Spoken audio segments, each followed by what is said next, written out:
everyone, I am Maurene, Erellana, a second-year student from BSED English 2A, and in this video, I'm going to discuss and share all the learnings I have gained in the course English 106, the Teaching and Assessment of Literature Studies.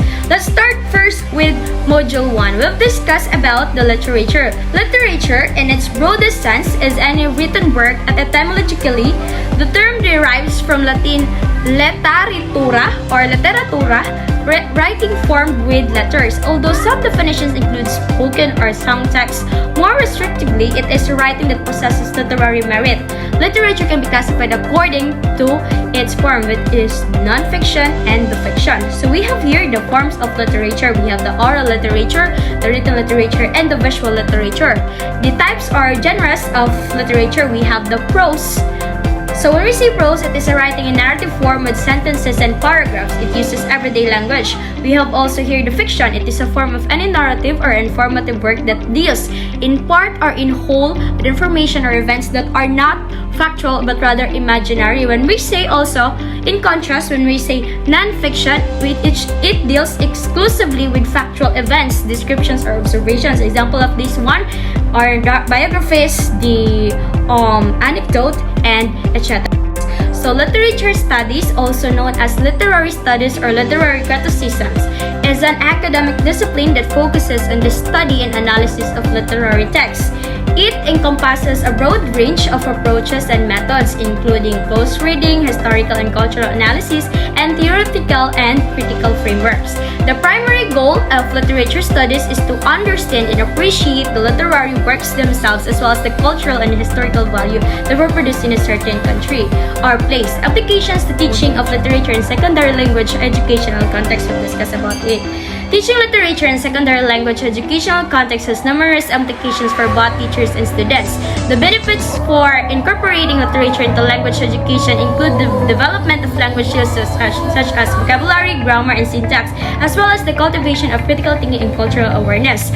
So we also discussed that teaching literature in secondary language educational context has several implications that can affect both the teacher and the students. Some of the potential implications that can arise from teaching literature in secondary language context are the language development. We also have the cultural awareness, the critical thinking, the motivation, the authentic materials, the challenges. So when we say challenges, it is the challenges that were being faced by our teachers and also the students. So students may struggle to understand the language or cultural context of the text, which can make it difficult for them to engage with the materials.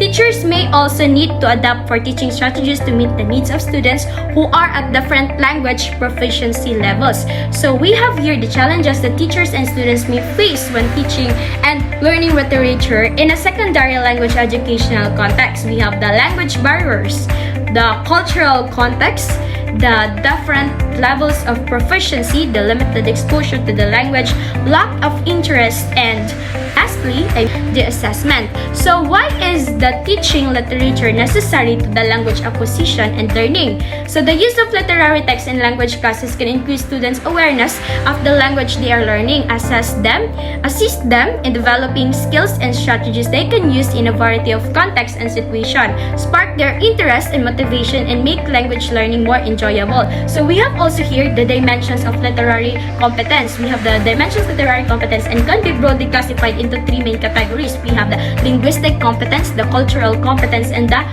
aesthetic competence. When we say linguistic competence, it is the ability to understand language and structure of a text. When we say cultural competence, it refers to the ability to understand the cultural and historical context of the text. And lastly, when we say aesthetic competence, it refers to the ability to appreciate and evaluate the artistic qualities of a text. As future educator, it is really necessary for us to study and deepen our understanding about the teaching and assessment of literature study, as it will be a great help for us to provide appropriate and better practices that will lead us to become an efficient teacher someday. And I think that would be all. Those are the topics or lessons I have learned from the course English 106. Once again, I am Maurene, Erellana. Thank you for watching and God bless us all.